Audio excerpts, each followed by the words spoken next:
ಅಗ್ನಿಗಳ ದಯೆ ಮತ್ತು ಪಾದಪದ್ಮಗಳು ಎನ್ನ ಮಸ್ತಕದ ಮೇಲೆ ಇರಲಿ ಅಂತ ಹೇಳುತ್ತಾ ನನ್ನ ಭಾಷಣಕ್ಕೆ ಚಾಲನೆಯನ್ನ ನೀಡ ಬಯಸುತ್ತೇನೆ. ಇಲ್ಲಿ ನೆರೆದಿರುವಂತಹ ಸಮಸ್ತ ಬಂಧುಗಳಿಗೆ ನನ್ನ ಹಣಿಯೆಚ್ಚಿ ನಮಸ್ಕಾರಗಳನ್ನು ಮಾಡುತ್ತೇನೆ. ಇಂದು ನಾನು ಗಾಂಧೀಜಿ ಅವರ ಬಗ್ಗೆ ಒಂದೆರಡು ಮಾತುಗಳನ್ನು ಆಡಲು ಬಯಸುತ್ತೇನೆ.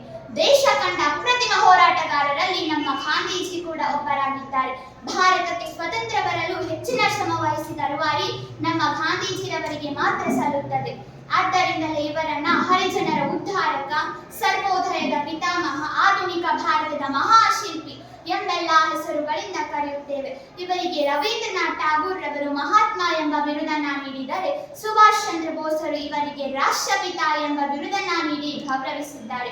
ಇನ್ನು ಇವರ ಬಾಲ್ಯ ಜೀವನಕ್ಕೆ ನಾವು ಬರುವುದಾದರೆ, ಇವರು ಮೋಹನ್ ದಾಸ್ ಕರಮ್ಚಂದ್ ಗಾಂಧಿ ಮತ್ತು ಪುತಲಿ ಬಾಯಿಯ ಮಗನಾಗಿ, ಪ್ರೀತಿಯ ಮುದ್ದಿನ ಮಗನಾಗಿ ಇವರು ಜನಿಸುತ್ತಾರೆ. ಇವರ ಮುದ್ದಿನ ಬಾಲ್ಯದ ಹೆಸರು ಮೋಹನ್ ದಾಸ್ ಎಂಬುದಾಗಿತ್ತು. ಇವರೇ ಮುಂದೆ ಮೋಹನ್ ದಾಸ್ ಕರಮ್ಚಂದ್ ಗಾಂಧಿರವರಾಗುತ್ತಾರೆ. ಇವರು 1898ರ ಅಕ್ಟೋಬರ್ 2ನೇ ತಾರೀಕಿನಂದು ಜನಿಸುತ್ತಾರೆ. ಇವರು ಬಾಲ್ಯದಲ್ಲಿರುವಾಗ 3 ಕೃತಿಗಳು ಇವರ ಮೇಲೆ ಪ್ರಭಾವವನ್ನು ಬೀರುತ್ತವೆ. ಆ 3 ಕೃತಿಗಳು ಯಾವುವೆಂದರೆ, ಜಾನ್ ರಸ್ಕಿನನ್ನು ಬರೆದಂತಹ ಅಂಟು ದಿಸ್ ಲಾಸ್ಟ್ ಮತ್ತು ಟಾಲ್ಸ್ಟಾಯ್ ಬರೆದಂತಹ ನಿನ್ನಂತರಂಗವೇ ನಿನ್ನ ದೇವರ ರಾಜ್ಯ ಮತ್ತು ಹರಿಶ್ಚಂದ್ರನ ನಾಟಕ ಇವರ ಮೇಲೆ ಪ್ರಭಾವವನ್ನು ಬೀರಿತು. ಇನ್ನು ದಕ್ಷಿಣ ಆಫ್ರಿಕಾದಲ್ಲಿ ನಮ್ಮ ಗಾಂಧಿ ದಾದಾ ಅಬ್ದುಲ್ಲಾ ಸಾಹೇಬ್ ಕಂಪನಿಯ ಮೇರೆಗೆ ಇವರು ದಕ್ಷಿಣ ಆಫ್ರಿಕಾಕ್ಕೆ ಹಾರಿದರು. ಅಲ್ಲಿ ವರ್ಣಭೇದದ ವಿರುದ್ಧ ಇವರು ಹೋರಾಡಿ ಭಾರತೀಯರಿಗೆ ನ್ಯಾಯವನ್ನ ಒದಗಿಸಿಕೊಟ್ಟರು. ಇನ್ನು 1915ರಲ್ಲಿ ಇವರು ಭಾರತಕ್ಕೆ ಮರಳಿ ವಾಪಸ್ಸಾದಾಗ ತಮ್ಮ ರಾಜಕೀಯ ಗುರುಗಳಾದಂತಹ ಗೋಪಾಲ್ ಕೃಷ್ಣ ಗೋಖಲೆರವರೊಂದಿಗೆ ಸೇರಿ ದೇಶಾದ್ಯಂತ ಪರ್ಯಟನೆಯನ್ನ ಮಾಡಿ ದೇಶದ ಶೋಚನೀಯ ವಾಸ್ತವ ಸ್ಥಿತಿಯನ್ನ ಇವರು ಕಂಡುಕೊಳ್ಳುತ್ತಾರೆ. 1919 ರಾಜಕೀಯ ರಂಗಕ್ಕೆ ನಮ್ಮ ಗಾಂಧಿರವರು ಕಾಲಿಟ್ಟಂತಹ ವರ್ಷ. ಇದರಲ್ಲಿ 2 ಮಹತ್ತರ ಘಟನೆಗಳು ನಡೆಯುತ್ತವೆ. ಒಂದು ಜಾಲಿಯನ್ ವಾಲಾಬಾಗ್ ಹತ್ಯಾಕಾಂಡ, ಇನ್ನೊಂದು ರೌಲಟ್ ಕಾಯ್ದೆ. ರೌಲಟ್ ಕಾಯ್ದೆಯ ಮುಖ್ಯ ಉದ್ದೇಶ ಭಾರತದ ಕ್ರಾಂತಿಕಾರಿ ಚಟುವಟಿಕೆಗಳನ್ನ ಹತ್ತಿಕ್ಕುವುದು ಇದರ ಮೂಲ ಉದ್ದೇಶವಾಗಿತ್ತು. ಇನ್ನು 1920ರಿಂದ 22ರವರೆಗೆ ಅಸಹಕಾರ ಚಳವಳಿಯು ನಡೆಯುತ್ತದೆ. ಬ್ರಿಟಿಷ್ ಸರ್ಕಾರಕ್ಕೆ ಅಸಹಕಾರ ತೋರುವುದೇ ಗಾಂಧೀಜಿಯ ಮುಖ್ಯ ಉದ್ದೇಶವಾಗಿತ್ತು. ಇಲ್ಲಿ ಸ್ವದೇಶಿ ವಸ್ತುಗಳ ಬಳಕೆ, ವಿದೇಶಿ ವಸ್ತುಗಳ ಬಹಿಷ್ಕಾರವು ಇದರ ಮೂಲ ಉದ್ದೇಶವಾಗಿತ್ತು. ಇನ್ನು 1922ರಲ್ಲಿ ಜಾಲಿಯನ್ ವಾಲಾಬಾಗ್ನ ಹತ್ಯಾಕಾಂಡದ ಸೇಡನ್ನ ತೀರಿಸಿಕೊಳ್ಳಲು ಭಾರತೀಯರು ಉತ್ತರ ಪ್ರದೇಶದ ಚೌರಿ ಚೌರಾ ಎಂಬ ಪ್ರದೇಶದಲ್ಲಿದ್ದ 22 ಜನ ಪೊಲೀಸರಿದ್ದಂತಹ ಒಂದು ಪೊಲೀಸ್ ಠಾಣೆಗೆ ಬೆಂಕಿ ಹಚ್ಚುವುದರ ಮೂಲಕ ಅಲ್ಲಿ 22 ಜನ ಪೊಲೀಸರ ಸಜೀವ ದಹನವನ್ನೇ ನಮ್ಮ ಭಾರತೀಯರು ಮಾಡಿಬಿಡುತ್ತಾರೆ. ಇದರಿಂದ ಮನಸೋತಂತಹ ನಮ್ಮ ಗಾಂಧೀಜಿರವರು ನನ್ನ ಅಹಿಂಸಾ ತತ್ವಕ್ಕೆ ನನ್ನ ಭಾರತೀಯರೇ ಕುತ್ತನ್ನು ತರುತ್ತಿದ್ದಾರೆ ಎಂದು ಅಸಹಕಾರ ಚಳವಳಿಯನ್ನು ಅಲ್ಲಿಗೆ ಮೊಟಕುಗೊಳಿಸುತ್ತಾರೆ. ಇನ್ನು 1930 ಪ್ರಸಿದ್ಧ ದಂಡಿ ಯಾತ್ರೆ. ಪ್ರಸಿದ್ಧ ದಂಡಿ ಯಾತ್ರೆಯನ್ನ ಮಾರ್ಚ್ 12ನೇ ತಾರೀಕಿನಂದು ಗಾಂಧೀಜಿರವರು ಕೈಗೊಂಡು ತಮ್ಮ 78 ಜನ ಅನುಯಾಯಿಗಳೊಂದಿಗೆ 375 ಕಿಲೋಮೀಟರ್ ಮೈಲಿಗಳಷ್ಟು ಕಾಲ್ನಡಿಗೆಯಲ್ಲಿ ನಡೆದು ತಾವೇ ಉಪ್ಪನ್ನ ತಯಾರಿಸುವ ಮೂಲಕ ಉಪ್ಪಿನ ಮೇಲಿದ್ದಂತಹ ಕಾನೂನನ್ನ ಮುರಿಯುತ್ತಾರೆ.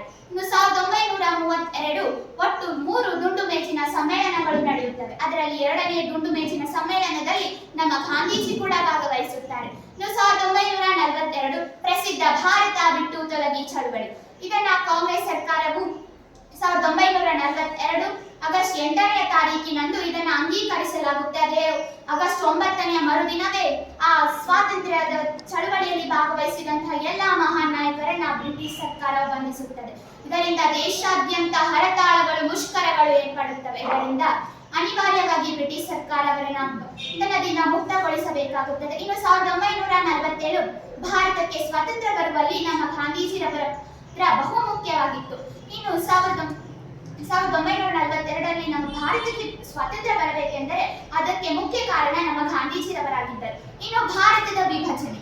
ಮೊಹಮ್ಮದ್ ಅಲಿ ಜಿನ್ನಾ ರವರು ದ್ವಿರಾಷ್ಟ್ರ ಸಿದ್ಧಾಂತಕ್ಕೆ ಪ್ರತಿಪಾದಿಸುತ್ತಿದ್ದರಿಂದ ಮಹಾತ್ಮ ಗಾಂಧೀಜಿರವರು ಪಾಕಿಸ್ತಾನ ಮತ್ತು ಭಾರತ ಎಂದು ಇಬ್ಬಾಗ ಮಾಡಿದರು. ಇದರಿಂದ ತಪ್ಪು ತಿಳಿದ ಒಬ್ಬ ಅಪ್ರತಿಮ ದೇಶಭಕ್ತ ನಾಥೂರಾಮ್ ಗೋಡ್ಸೆ ಇವರನ್ನ ಹತ್ಯೆಯನ್ನ ಮಾಡ್ತಾರೆ.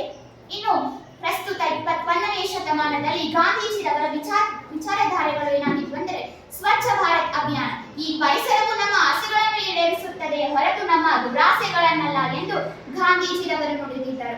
ನಮ್ಮ ಬಯಲನ್ನು ಸ್ವಚ್ಛವಾಗಿಟ್ಟುಕೊಳ್ಳುವುದರ ಮೂಲ ಉದ್ದೇಶವಾಗಿತ್ತು. ಇನ್ನು ಹಳ್ಳಿಗಳಲ್ಲಿ ರಾಷ್ಟ್ರದ ಅಭಿವೃದ್ಧಿ ಅಡಗಿದೆ ಎಂದು ಇವರು ಹೇಳುತ್ತಿದ್ದರು. ಇನ್ನು ಮಹಿಳಾ ಸಬಲೀಕರಣ. ರಾತ್ರಿ 12 ಗಂಟೆ ಆದರೂ ಒಬ್ಬ ಮಹಿಳೆ ನಿರ್ಬಂಧವಾಗಿ ಯಾವುದೇ ತೊಂದರೆ ಇಲ್ಲದೆ ನಡೆದಾಡಿಕೊಂಡು ಹೋಗುತ್ತಿದ್ದಾಗಲೇ ಆವಾಗ ನಮ್ಮ ಭಾರತ ದೇಶಕ್ಕೆ ನಿಜವಾಗಿಯೂ ಸ್ವಾತಂತ್ರ್ಯ ಬಂದ ಹಾಗೆ ಎಂದು ಗಾಂಧೀಜಿಯವರು ಹೇಳಿದ್ದರು. ಇನ್ನು ದಲಿತರ ಉದ್ಧಾರ. ಹೀಗೆ ಅನೇಕ ಕಾರ್ಯಕ್ರಮಗಳಲ್ಲಿ ತೊಡಗಿಕೊಂಡಿದ್ದರು. ಇನ್ನು ಇವರು ಸಪ್ತಪಾತಕಗಳಲ್ಲಿ ದೇಶದ ಸಮಸ್ಯೆಗಳನ್ನ ಹೋಗಲಾಡಿಸುವಲ್ಲಿ ಪರಿಹಾರಗಳನ್ನ ಕಂಡುಕೊಂಡಿದ್ದರು. ಆ ಸಪ್ತಪಾತಕಗಳನ್ನು ಯಾವುವೆಂದರೆ ಮಾನವೀಯತೆ ಇಲ್ಲದ ವಿಜ್ಞಾನ, ದುಡಿಮೆ ಇಲ್ಲದ ಸಂಪತ್ತು, ನೀತಿ ಇಲ್ಲದ ರಾಜಕೀಯ, ನೀತಿ ಇಲ್ಲದ ವ್ಯಾಪಾರ, ತ್ಯಾಗವಿಲ್ಲದ ಧರ್ಮ, ಆತ್ಮಸಾಕ್ಷಿ ಇಲ್ಲದ ಭೋಗ. ಹೀಗೆ ಈ ಸಪ್ತಪಾತಕಗಳನ್ನ ಪ್ರತಿಯೊಬ್ಬ ರಾಜಕೀಯದಲ್ಲಿರುವ ವ್ಯಕ್ತಿಗಳು ಮತ್ತು ನಾಗರಿಕರು ತಮ್ಮ ಜೀವನದಲ್ಲಿ ಅಳವಡಿಸಿಕೊಂಡು ನಮ್ಮ ಈ ದೇಶವನ್ನ ವಿಶ್ವಕ್ಕೆ ಗುರು ವಿಶ್ವ ಭಾರತವನ್ನಾಗಿ ಮಾಡಲು ಪ್ರತಿಯೊಬ್ಬ ಪೌರನು ದುಡಿಯಬೇಕಾಗಿದೆ. ಐಸನ್ ರವರು ಗಾಂಧೀಜಿರವರ ಬಗ್ಗೆ ಹೀಗೆ ವರ್ಣಿಸಿದ್ದಾರೆ: ಇಂತಹ ಒಬ್ಬ ರಕ್ತಕಾಂಡಗಳಿಂದ ಕೂಡಿದ ಒಬ್ಬ ವ್ಯಕ್ತಿ ಭೂಮಿಯ ಮೇಲೆ ನಡೆದಾಡಿದ್ದ ಎಂಬುದನ್ನು ಮುಂದಿನ ಪೀಳಿಗೆಗೆ ಊಹಿಸಿಕೊಳ್ಳಲಾರದು ಎಂದು ನ್ಯೂಟನ್ ರವರು ಇವರ ಬಗ್ಗೆ ಹೀಗೆ ಸ್ವಚ್ಛಂದವಾಗಿ ವರ್ಣಿಸಿದ್ದಾರೆ. ಈ ದೇಶ ನನಗೇನು ಮಾಡಿದೆ ಎಂಬುದಕ್ಕಿಂತ ನಾನು ದೇಶಕ್ಕಾಗಿ ಏನು ಮಾಡುತ್ತೇನೆ ಎಂಬುದನ್ನ ಪ್ರತಿ ಪೌರನು ನೆನಪಿನಲ್ಲಿಟ್ಟುಕೊಂಡು ನಮ್ಮ ದೇಶವನ್ನ ಗಾಂಧೀಜಿರವರ ಕನಸಿನಂತೆ ರಾಮರಾಜ್ಯವನ್ನಾಗಿಸಲು ಪ್ರತಿಯೊಬ್ಬ ಪೌರನು ದುಡಿಯಬೇಕೆಂದು ಹೇಳುತ್ತಾ ನನ್ನ ಈ ಚಿಕ್ಕ ಭಾಷಣಕ್ಕೆ ಚೊಕ್ಕದಾದ ಚುಕ್ಕಿಯನ್ನಿಟ್ಟು ವಿದಾಯ ಹೇಳುತ್ತಿದ್ದೇನೆ. ಧನ್ಯವಾದ.